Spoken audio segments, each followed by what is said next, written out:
Well, greetings, everyone. In case you don't know me and you can't read, my name is DJ Eshelman, and I have not done this in a long time. And I really feel a little bad about that, but at the same time, I'll try and explain a little bit of why that is the case. But anyway, welcome. If you don't know me, I am kind of a multitude of different things to multiple different people. But primarily, I am here to encourage and uplift people so that they leave the world better than they found it. And so that's my mission. If you are here today watching live, I would love for you to say hi. This is meant to be a little more interactive. It's not very, in fact, I don't have a presentation or anything like that. I'm just going to talk. And so at any point, if you have a question, just put it up in the chat for whatever mechanism you're at, and I will just put it up here on the screen like this. Hey, Kimberly. Good to see you. I am doing awesome.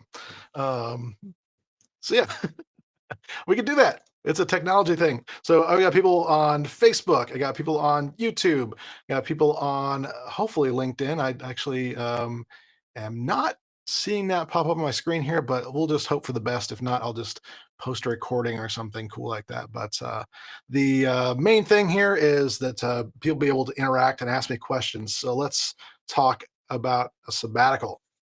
So a sabbatical is something that it has a lot of interpretations, but to fully understand what my take on a sabbatical is, we might have to take a few steps back. But by and large, a sabbatical is a break, you know. And yeah, yeah, I love the relaxed me. I love the relaxed me too. So we'll talk more about how that came to be. Absolutely. So the sabbatical concept is have a lot of different origins. For me, there's a Jewish tradition that kind of has become a little bit of a Christian tradition, maybe not as much as it probably should be, but went into academia then. That's kind of the roots of mine. I think there are other roots for it as well. But the basic concept is to stop producing and do something else, either to learn something or to have a time of refreshing or whatever that looks like for you. And so that is basically what I started out with the concept here. So understanding kind of where I've been in the last, I would say, over the course of the last 2 years, I guess. Really, it's a significant thing for a lot of people, with COVID and all that kind of stuff that has happened over the last few years. But honestly, there's been a lot of things that are very much outside of that, even that have impacted me in different ways. But also just, I did a lot of work in 2020 and did a lot of things.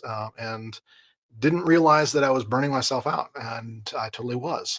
So 2021 was basically almost an entire year of me just powering through things and not recognizing what was going on in my life.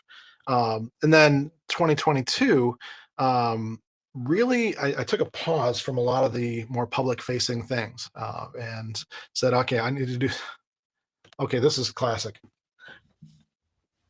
Oh, got a little guy that's just insisting on some attention. He knows. He knows. It's like, "Daddy, you're live. I want some attention." So everybody, this is Thor. He wanted to say hi and make sure that my black shirt is no longer a pure black because that irritates him. Huh. So, hi Thor. Bye Thor. Oh, yep, and there it is. Classic. All right. So, in terms of where was I? The element of burnout and all that kind of stuff. So, um, what I found was I needed to take some time to just do some consulting work, and the initial thought was I'll just do that for a couple months and just kind of take a quick break, do the consulting work, come back into some of the other things I was doing. But that didn't work out like that for a lot of reasons. One was just a straight financial reason, honestly. Just I needed something to pay the bills, and it wasn't actually for the first time in my life. It wasn't operating the way I was used to operating, and it took me a long time to adapt to that, and too long actually, to the fact that I'm still not really truly adapted to kind of a new way of consulting work that I've not done before. So that was a challenge for me, both financially, but the bigger thing I found was that I had to take on more clients than I really should have in order to survive, in order to get enough hours for the week, to make that happen. So there's a lot of things that have happened with people working with professionals in general, where schedules have become very disjointed and chaotic, and a lot of times somebody like me is kind of low on the totem pole of priorities, and so people will cancel appointments with me. Well, the problem is if you cancel an appointment with me and I'm there to do consulting or coaching work, well, then I may not get paid for that. And so that's been the challenge that I'm having. And so I end up doing more clients, stacking them on, and kind of managing expectations and like that. And so it came to the point this late this summer where I realized that I was just incapable of doing this anymore. I couldn't stack on anymore, just for my own sanity, but also that it was affecting my mental health in a very, very negative way. And a lot of things were going on that absolutely had to change. And so, even though it's, counter to the thought of, well, just do more work, get more money, um, the solution I came up with was it's time to just stop, what I was doing, and just do nothing for a little bit and kind of refocus and say, what am I doing? What do I do? What do I want to be when I grow up? Or, all the questions like that. And Kimberly, actually, I wanted to address this too. So the 24-hour cancellation policy is something I normally would do if it was my client. But what I was doing a lot of was work for other people's clients where they're setting the rules. And so that's something I got caught behind and didn't realize it until it was a little too late to set those expectations properly. And a lot of those folks were not willing to set that policy. So I'm working on that now. It's one of those things where it's like going forward, if I'm doing this, there's specific rules I'm going to be following with consulting work. So one of the things that came out of the sabbatical actually was that time of realizing that it really was doing more damage than I thought it was, not just financially, but to my mental state. When somebody cancels an appointment with you, there is a psychological element of it, whether you realize it or not. Um, when it happens a lot, you start to realize, you start to wonder about your own self worth and things like that. If you get 5 cancellations in a week, you're like, "What am I doing wrong? What's wrong with me?" It's a natural thing to come up, and if you don't have the kind of self talk put in place to deal with that, which I thought I did, but I totally didn't. That came through some therapy actually. Is getting that kind of redone mentally as far as that goes. So there's been some things with that are a part of that too. But yeah, just working with as far as consulting work going forward. There's a hard line in the sand that I have to draw just for my own sake, if nothing else financially, but also for my mental health as well. So I initially was going to be doing a vacation. It was going to be a 1 week vacation in Florida. Uh, so it was going to be great. We already knew that, and I was like, okay, I want to get to the point of vacation so I can just have this time away and have that. But I just felt this like this draw, this kind of almost spiritual kind of need to uh, to get through that.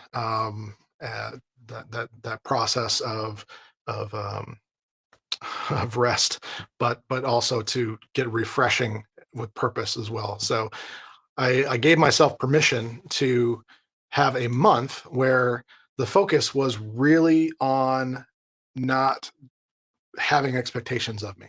I said if I can just eliminate that one thing, I think that will be the difference. And so I'm not saying I won't work. I'm saying that I will only work when I want to and on what I want to work on, the things that would edify me and things like that. And so every activity during the sabbatical had to follow the rule of it has no expectations on it. In other words, I'm not expected to be there at a certain time unless I want to be there.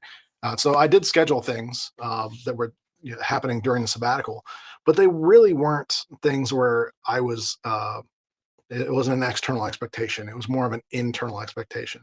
And that's the thing we miss, especially in my world, in the information technology world. It it's a easy thing to miss. We constantly are in service mode, and so it's very difficult at times to realize that we need to serve ourselves as well and be healthy. Or we're not worth a lot more, or we're not worth as much to the people we're serving. That's literally true. I mean, my consulting work was not great about that. It was declining in value because of all the things I was dealing with. And so it's one of those things where it's like you have to set those boundaries and you have to set those rules. But yeah, I'm kind of getting ahead of myself, aren't I? Yeah, absolutely. Hopefully you have my email. If not, let me know and I'll get that to you, or just message me on Facebook. That's fine. But I'd love to talk more about this. It was something that I had kind of danced around before by taking like extended vacations and things like that, but had never really done a true sabbatical. Interestingly enough, my goal in November of 2020 was to take like a 3 month sabbatical. It was something I always wanted to. I wanted to do it in New Zealand, and so that didn't happen. But nonetheless, it was something where I knew deep down that I needed to happen, and I let other things take the priority. But this time around, I knew I needed to do it. So, in terms of the sabbatical process, this is something that I think is really important to talk about, and I've been talking a lot today. So, a little agua. Um, so, in terms of the process that I went through, it's important to know that um, it's not the same for everybody. There is no set standard. This is the way a sabbatical is. Kind of like I said at the beginning, there is very much um, a difference between sabbaticals that are basically I need to have some fun in my life, and so that's what I'm going to do. And sabbaticals that are like study sabbaticals and all those kind of things. You know, you just have to know what's right for you and schedule that appropriately. But there are some things that I think should be kind of hard and fast rules that just generally should be applied to this. And one is the scheduling thing. The not having expectations of your time. I think that's absolutely critical with a sabbatical. Is that you need to be putting yourself in a position where you are not expected to be productive or relied upon or things like that, which is very difficult for people to do, especially if I'm not saying like family kind of things where you just kind of abandon your family and things like that, like normal day to day things. I'm more talking about work, the work of your hands kind of things, like the things you do, those kind of expectations. You don't need to stop being a functioning human for a month to take a sabbatical. That's not what you want. You want to not do any chores. That's not good. You need to balance things out in that regards. But in terms of that, that really is where preparation uh, takes the forefront. In fact, I wonder if I've still got this quote. I bet you I do. I used to have all these quotes in my kind of thing here. I can put them on the screen here. Um, and I guess I don't. Oh, there it is. It's in the middle of the screen where I didn't expect it. But my saying I have a lot is, "You will not rise to the occasion. You only rise to your level of preparedness." And that is definitely true in a sabbatical as well. So, in other words, if you don't take the time to prepare others for those expectations and yourself for those expectations, then it is going to be really difficult. And this is where people, I tell the story of on our honeymoon, I got a call because the server was down.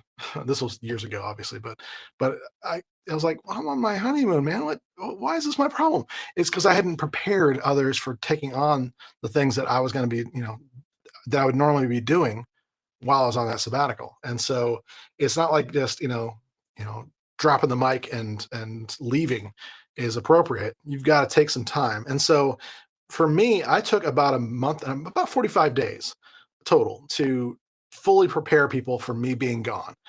That meant, putting a message on the footer of my email reminding people that I was going to be completely out of contact for this time to this time, and I would not be responding. I set that hard rule of, I will not be responding to any kind of questions or like that. So that was a um, set rule.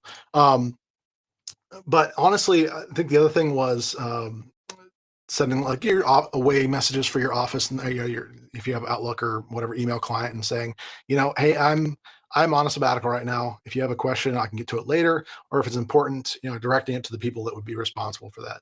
And then obviously making the people that are responsible for that know all the implications of everything you're doing. Well, in my case with consulting work, that actually can become really challenging. And so I actually started shutting down certain efforts because I knew I was going to be away. And so being honest, not only with myself, but everyone around me that was like working with me, became a huge part of that. So that's if as a key takeaway for having that level of preparedness for the sabbatical time, even if it's just a week, it's really important to prepare people. That lowers the level of stress and the expectations, which, like I said, is really key for the sabbatical. And so the honest truth about that part of it is it's never easy. It is never easy uh, to have these kind of messages out there. It can be traumatic in a way to send out a message to people saying I'm going to be away. It can be a real you feel like you're taking something from them sometimes. Like there's a lot of people that like myself that are very service oriented that have trouble taking time for myself and things like that, and explaining it is doubly hard. So it can become a real challenge. And so what I found with anything else, it's good to start small and work your way up to it. And so when it comes to explaining that you'll be away, start by explaining it to the people that have less impact of needing to know that. And so start small and work your way up. And as you do, then you'll get to the point where you're telling the people that are most impacted by your absence last. So if that means starting that process sooner, like I did, I could have started like a week before. That would have been a disaster. Could have even started 30 days before, but I didn't. I started 45 days before of getting people ramped up to that. And that helped me a great deal about just saying, okay, um, it's not you, it's me kind of thing, I guess. Although in one case, I'll be honest, I'll be kind of brutally honest here that I actually did in one of them say, it is you, it's not me," in a weird kind of a way of saying things, not like literally them as a person, but letting them know that I needed a break from the work, that I had not really taken one in several years, and I needed to have an actual gap of refreshing. So that preparedness, and then sticking to your guns on that, as far as the saying goes. There's probably a better way to say it these days, but holding your ground. I don't know. In metaphors, I swear. But basically, the long and short of it is, you want to be in a place where you are defending that part of your sabbatical, or your schedule even. Actually, that's something I've taken, like what I was talking about with Kimberly earlier. That is something that I've actually taken forward in my life now, is I've realized the the true importance of defending that part of my calendar of my life, of saying in its proper time, y'all. It's like we'll get there when they need to get there, but not before, that sort of thing. And this is like, not everything is a crisis. And you know what? If I can work around you, you can work around me. Yeah, that's a good saying. I should make that a shirt. If I can work around you, you can work around me. I'll make that a shirt. I'll make it a thing. That's brilliant. Go Deej. If I can work around you, you can work around me. All right. So, sorry, moments of brilliance. I love it. That's the thing about all this, is it unlocks a lot of that. So yeah, that was the preparation. And then honestly, for this sabbatical, one of the things that I wanted to do less of was travel. I knew there were some things that I was going to be doing, like the vacation and whatnot. That was just a drive down, and other people were with us, so I didn't have to drive. I just kicked back. This one, I just like listening to an audiobook and things like that on the way. And it was really just I didn't want that expectation of me unless they really, really needed it, then I'd do it. But I let other people step in, even in that part of it. I did as much of that as I could, even early out of the gate. So it was really important for me to uh yeah, we'll make that shirt happen. But yeah, it was really important for it not to be one of those expectations that would kind of uh, make life difficult. It was one of those very, and I shouldn't say difficult. That's probably the wrong way to say that. A better way to say that might be make the sabbatical less of a valuable thing because I'm doing things like I normally would do them. That's a much better way to say that.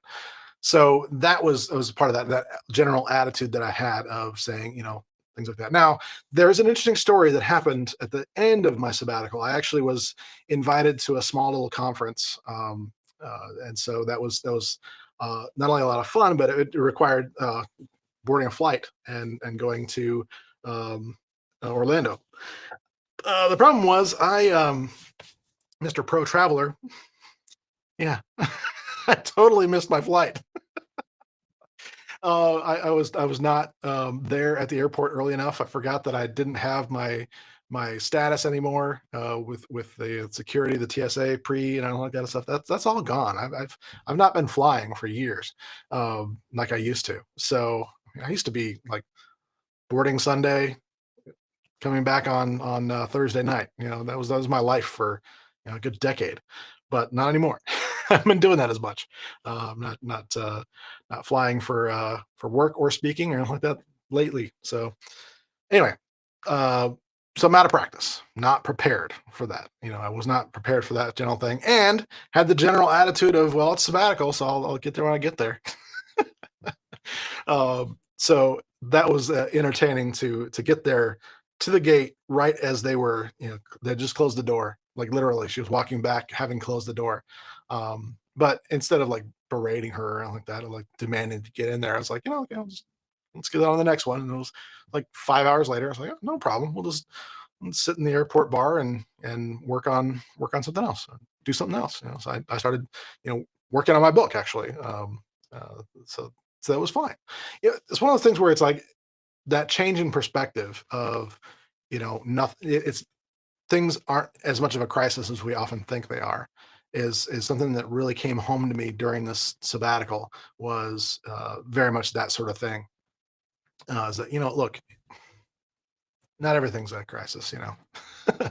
So instead of like getting mad at everyone else around me, I just owned it and said, you know what, I'll get there. And hey, guess what? I got there.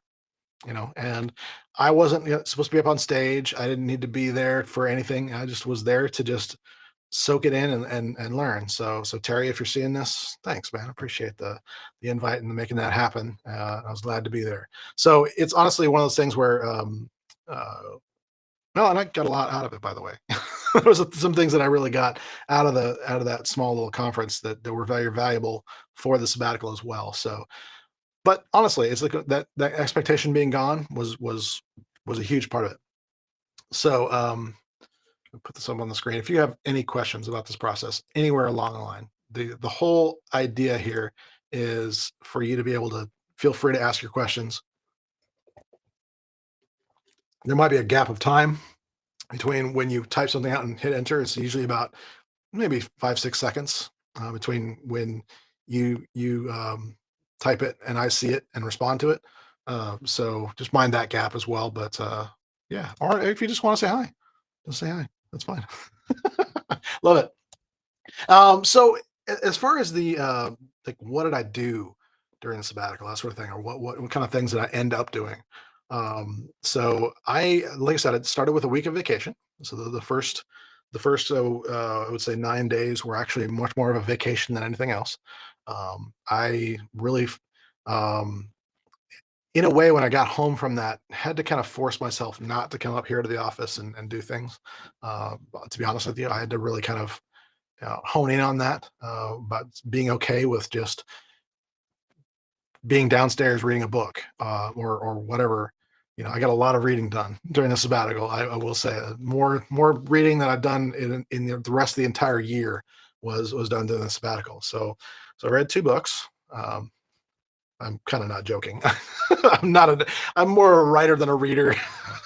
It's kind of sad, but that is something where I was able to do that. A lot of audiobooks too. I mean, I'm kind of being a little facetious here, but actually, a lot of what I was reading, some of it was casual, some of it was kind of in between. I listened to a few like parable, fable kind of stories that have actually inspired one of my next bits of direction here that I'll maybe talk about here in a little bit if we get to it. But the element of just whatever felt right. And so I started a lot of books.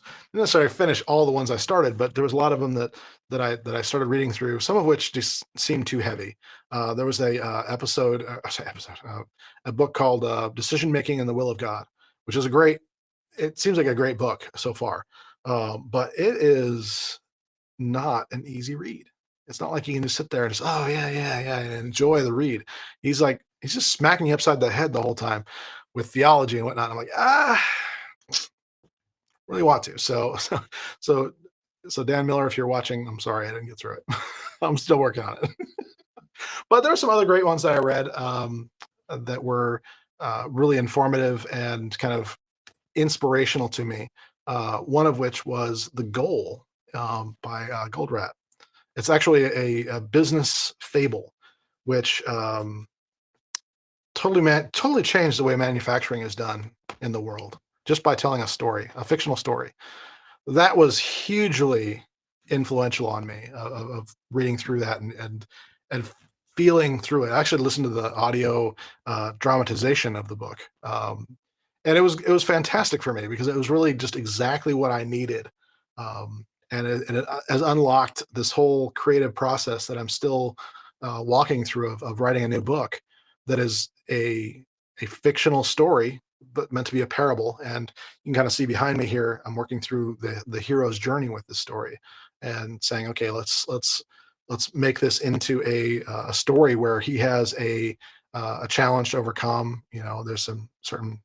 I'm actually focusing around the information technology world and how much trauma is involved, and people don't think about that. And so this is kind of a way to kind of bring that to the forefront, but also teach a lesson in the midst of that, and several lessons actually of just how to address things to reduce that level of trauma and always feeling like you're under crisis, that sort of thing, and kind of walking through these things that man, yeah, it's been interesting to walk through some of these kind of things too, even in using stories from my life and others' lives in this fictional retelling, just kind of reformatting it. There's been some things where I feel the trauma all over again. I feel it like physically. It's been wild to go through that, but it kind of pushes me on to do more of that. And the big why with that actually came out of that miniature conference that I went to in Orlando. Somebody was talking about a series of videos. They were talking about like going viral with videos, which is great. But what I got out of it was he was talking about a video he had made for a snowplow company to show at conventions, this sort of thing. And what happened was that the what do you call it? The just yeah, the vendor or whatever that was doing that was showing it at the conference, and people were asking for a copy of the video. And it was a kind of here's the life of somebody, and I kind of understood that it was kind of that same kind of thing with the hero's journey kind of thing where the vendor is meant to be the guide of the story to make somebody else the hero, that sort of thing. I kind of got that impression. I'm not sure if that's actually true, but what ended up happening was that people were asking for a copy of this video to take home and show to others and show their family, and that seemed really weird to this guy. I was like, why would you want to do that?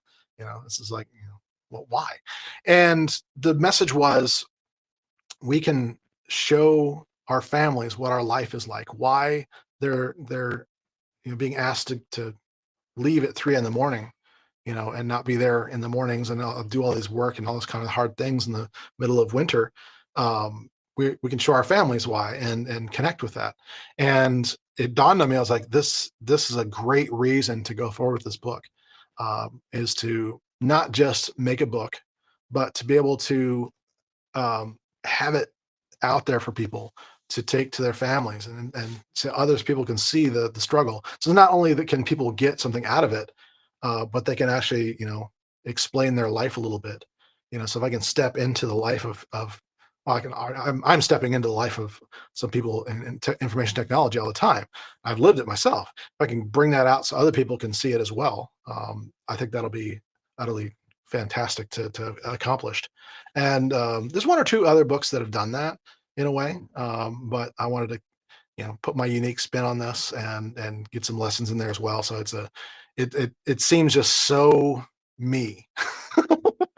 Where I love telling stories, I love telling other people's stories and all that kind of stuff. So this really does seem to be a great direction for me to head, and I'm really excited about it. And guess what? I don't think this would have evolved the way it was evolving, and taken on the direction it was taken had I not done this sabbatical. So it's kind of unlocked a lot of things, exposed a lot of things that were not good in my life, and brought some other things in. There's some other things too, like taking on some therapy during this time, and then continuing on now. Just doing some to working with a counselor. Like I was telling a group earlier today, is like working with a counselor so that I don't end up having to work with a psychiatrist. Is doing that proactive work, so I don't have to get to that other end of the spectrum of crisis, that sort of thing. Dealing with the depression and things like that that I've been feeling. Again, all out of this sabbatical time. So I'm obviously pretty passionate about it. I'm pretty excited about it, and so I'll put this again. If anybody has any questions, so yeah, just feel free to pop up any questions you have. I see the anytime you do a live video that's more impromptu and not at a regularly scheduled time, you don't really get as many folks seeing it live, and that's okay. That's something where I knew that going into this, but I was like, you know what, I got to get back out there. I've got to get back out and be doing this kind of stuff again. Um, so regardless of whether you have questions or not, I appreciate you taking the time to be with me, and we'll kind of see where the rest of this conversation goes. That's what I kind of wanted to talk about. I mean, we can kind of I didn't want to go too deep into the personal stuff, just because it's a more public forum. But at the same time, yeah, just yeah. So Kimberly, you're trying to do the same thing in terms of taking a sabbatical, or in terms of um, uh, the boundaries thing. I guess that's always the problem with the gap. So yeah, so it's uh, a daring process when you're taking time away, especially when you are pretty much time for dollars, as far as your income goes. But yes, okay. So health, yeah, and it's one of those things where that is another element of this where I'm actually need to improve a bit. I took some liberties health wise during the sabbatical that I really shouldn't have. And so yeah, so that's another thing where I just um yeah, but that mental struggles, and the kind of the physical act of work sometimes can actually be very much impacting of the health as well. My Oh, to get too personal, it's pretty common, I guess, but like blood pressure and things like that. I've not been kind to myself, and so for me, even just the taking the sabbatical process kind of highlighted, how much that needs to be a priority in my life, and that I'm no good to other people if I'm not good to myself. Hey, there's another shirt. Another shirt idea. I'm no good to other people if I'm not good to myself. Uh, just got to make all these into shirts and just retire what do you call that? Somebody when has a nickel to their name. There's no money in shirts, by the way. It's a hilarious inside joke. But yeah, it's kind of fun like that. But Yeah. So anyway, as far as the health element too, that is something where I'm actually realizing that I personally have to take things one step at a time and really say, okay, reorder, yes, my priorities and my goals, but also not try and boil the ocean, as they say, not try and do everything all at once and just take a month and fix everything. One of the things that I was working with a coach on right before the sabbatical and kind of had this kind of notion set up ahead of time was to basically practice that notion of priority setting. So there's still some things I'm fine tuning about this. Let me give an example. So realizing that the chaotic schedule was a part of this. Again, back to that concept of if I can work around your schedule, you can work around mine. Another one of the books that I kind of re-listened to at least part of while I was on the sabbatical was the Four Hour Work Week by Tim Ferriss. And there's a lot of concepts in there, but one of them was kind of important, and that was the concept of um, blocking off certain times you're checking your emails and things like that, and setting that expectation up, and being defensive of it, and saying, "This is when I do that." And if you don't like that, I'm sorry, I'm not sorry, but I'm not. This is when I do that, and so that is something I'm working on integrating into my life. So, like for example, trying to make it so where condensing all the consulting work that I do into Tuesdays and Thursdays for now, for example, just to kind of make those days for that, so that that's flexible schedules on those days. The other days are protected. Like Monday is kind of my admin day. It's just things where I get caught up on things that need to be caught up on.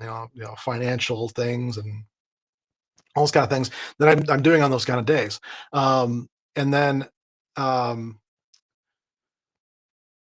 yeah, and then having other days with a theme has been part of what I'm working on, and that came out of that sabbatical of saying, okay, what if you did this? What would that look like? What's the worst that could happen? Sort of thing. And you know what?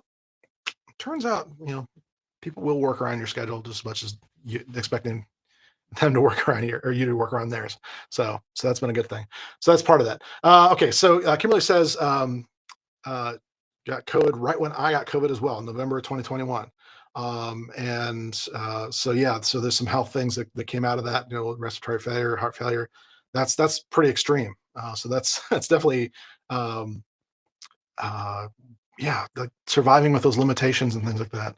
Yeah, for me, we've been dealing with like long COVID kind of stuff. Like the blood pressure is one thing, the depression. I still don't have a full sense of smell, things like that. So fortunately, I didn't get the full on, really bad, failure areas. And I'm glad you're still with us, Kimberly. That's an extreme bit of response to that. So I'm thankful that you're still with us.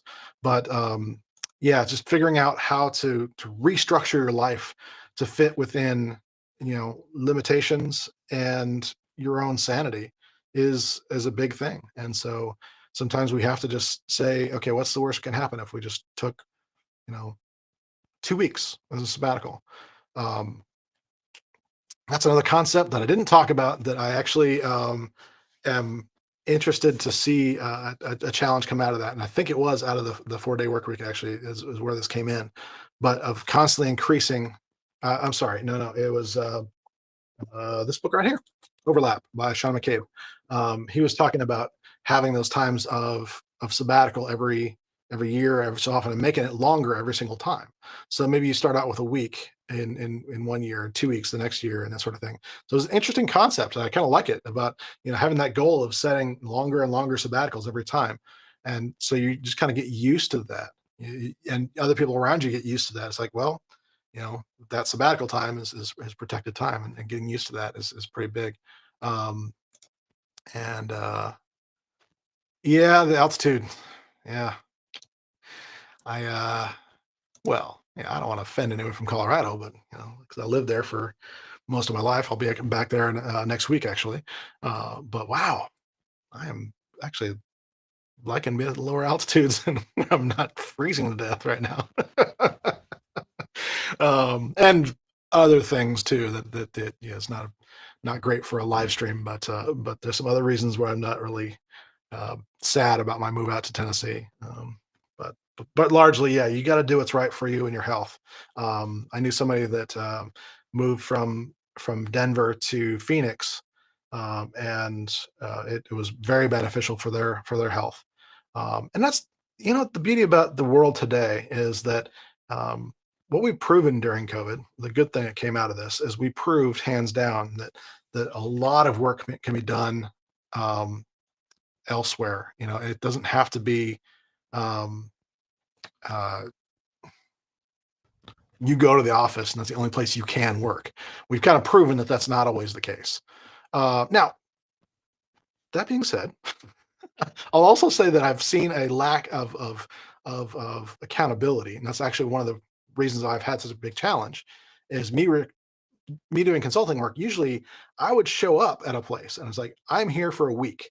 Let's get this done, and we get things done. I can't believe I'm saying this, but I miss that. I just haven't been doing that as of late. I haven't been sent to places, and I'm to the point where I almost want to make that the thing. If I continue consulting work, I would probably want to do it that way. But that's kind of not compatible with the other things I want to do. So it's a challenge. But it means that we've seriously broadened the concept of do I have to be in a location to do work? Um, and interestingly enough, that has been my bread and butter for 20 years is helping people do just that. So kind of wild how that's all come about. But most of us in this technology world, we're all like, well, we've been ready for this whole time. We're waiting on you. But that's okay.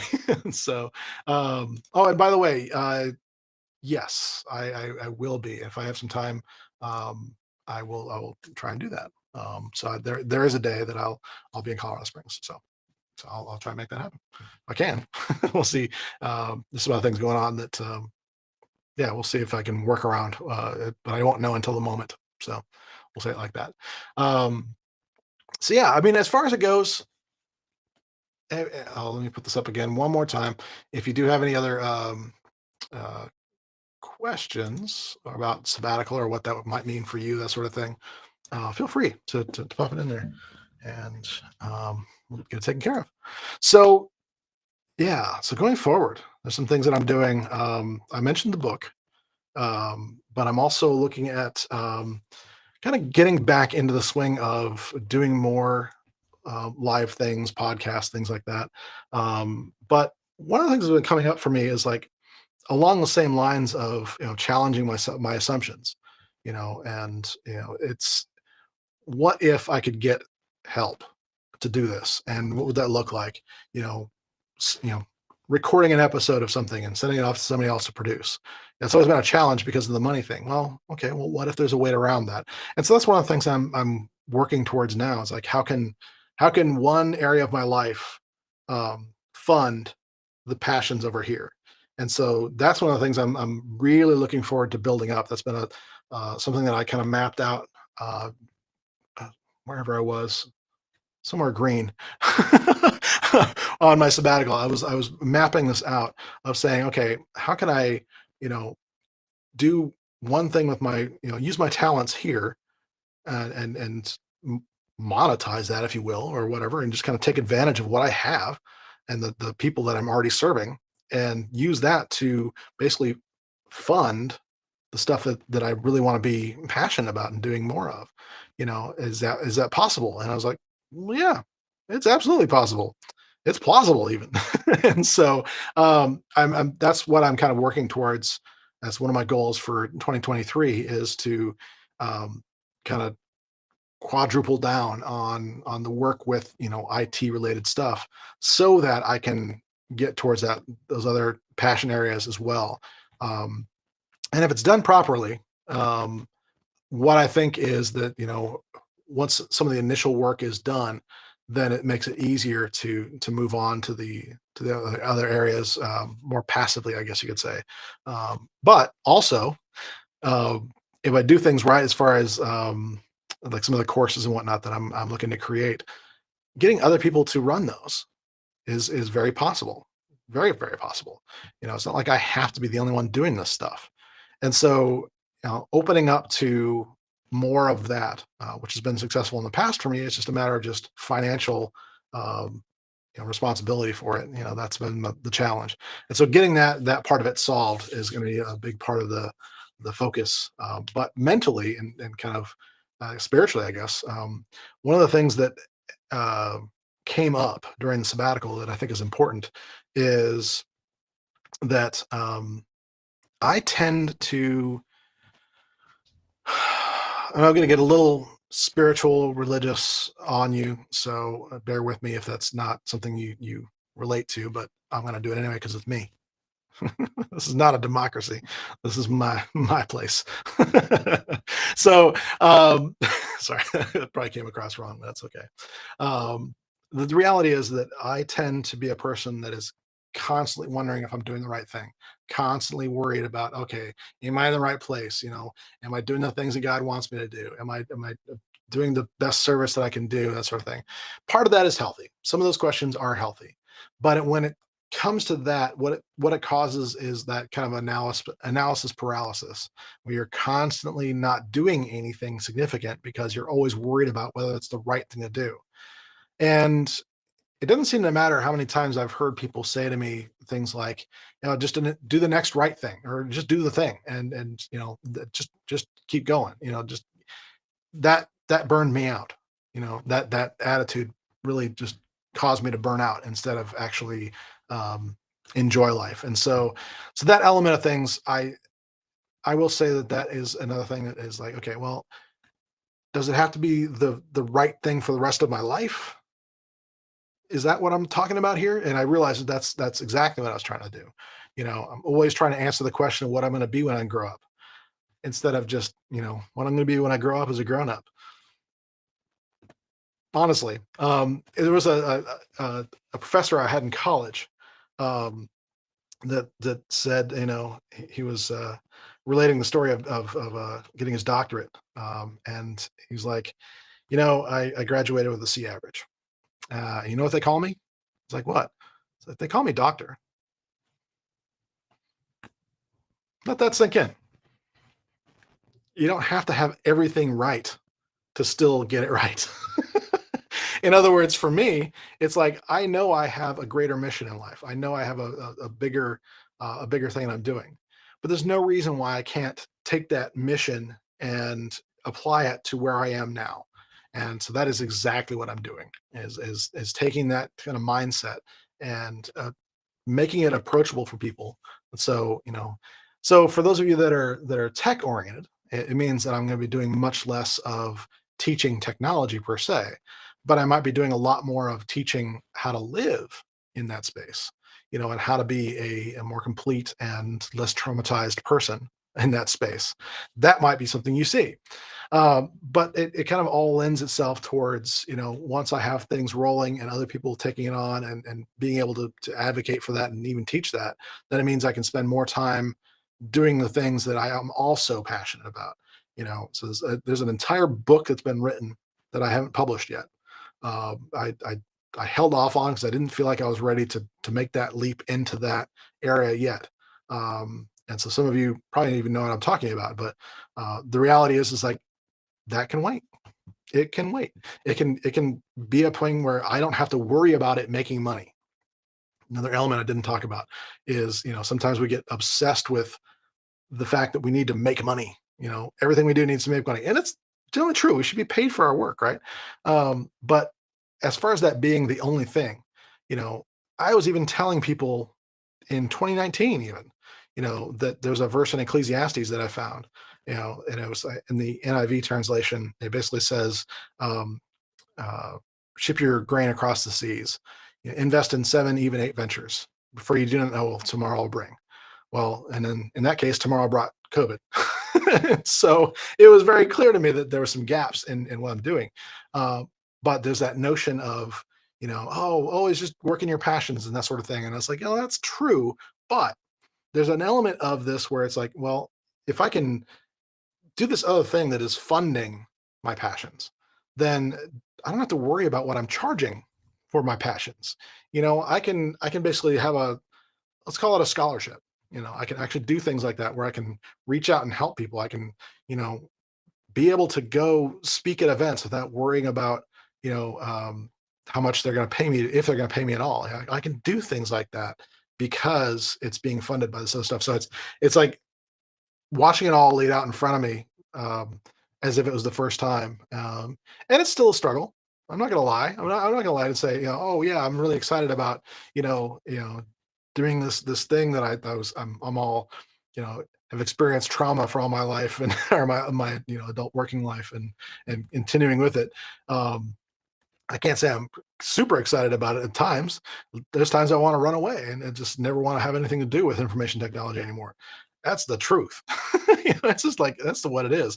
But if I can help people along that way and encourage them as I've been encouraged and help like I've figured out how to help, then that is a more missional thing that becomes okay with me. And then taking those lessons learned into other areas as a big thing of what I'm doing, why I'm doing it, I actually say, very much of saying, hey, you know what? There are elements of life and business that are portable between each other. And so, yeah, it works out well, but also figuring out how I can do it, how I can set the right boundaries and say, here's how I work. And take the same kind of things that I'm doing now of saying, okay, here's a protected day. Here's my consulting day.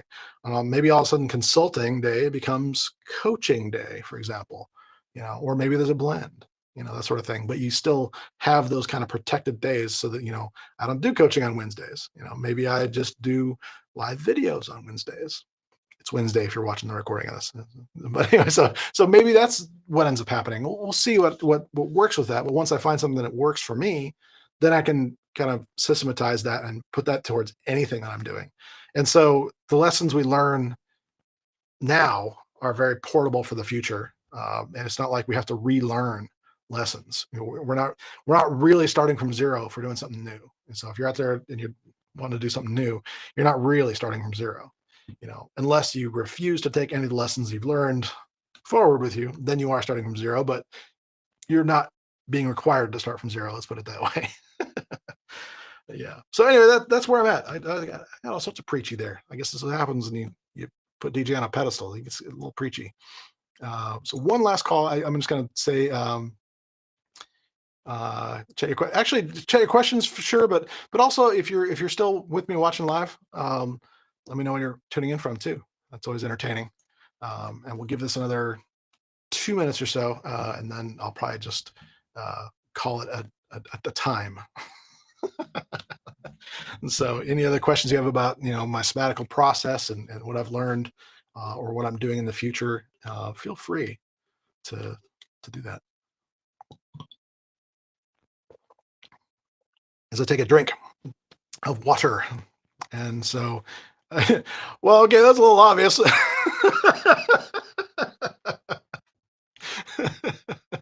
Hello, Wisconsin.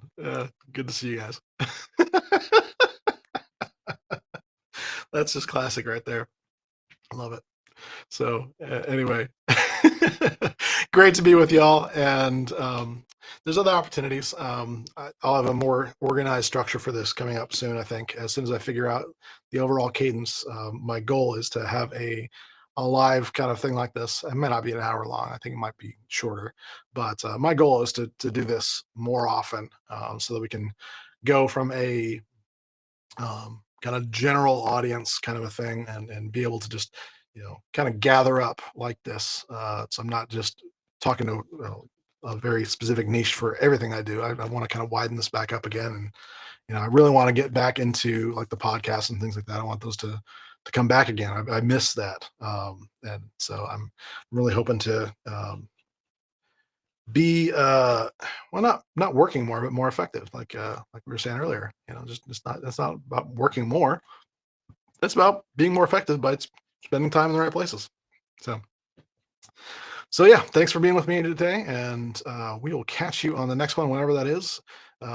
Keep posted. Actually, if you are on YouTube, for example, this is actually going to multiple different channels, but feel free to subscribe. That way you get a notification of when I'm going to be live next. And so I'll try and do those with more notice. This was kind of one of those things where I just noticed that, oh yeah, things were working. Lo and behold, I don't have anything to do Wednesday. Let's go live with people, you know. So that's literally what happened, and I surprised myself with the ability to do this. So I went for it. In a little while, I will be actually going live on LinkedIn audio. So less pressure with the audio video stuff. But if you want to ask me any questions, find me on LinkedIn. Do I have a link for that? It's linkedin.com/in/DJ Eshelman, I believe is the link. And it looks like I don't have a link that's on this I can put on the screen. So I apologize. That's bad preparedness on my part. But I thought for sure I did, but I don't. So anyway, that's like I'm trying that platform out as well, LinkedIn audio. So it's basically just more of me talking, but also bringing people over on the stage. It's a copy of Clubhouse. Let's be honest with ourselves. It's that. So, but I figured I'd probably end up doing that as well on a regular basis. I'm hoping to. So, but that won't be recorded, obviously. So that'll be live. So there's no recording with the LinkedIn audio that I know of. So hopefully, if you have any questions, you can join me there. I'm actually pulling up my calendar here. I'm blanking on. I changed the time, so I apologize. I do believe it is at uh, 3 o'clock Central Time. So 3 o'clock Central Time, I'll be on LinkedIn audio. And so if you want to ask me any questions directly, feel free to find me there.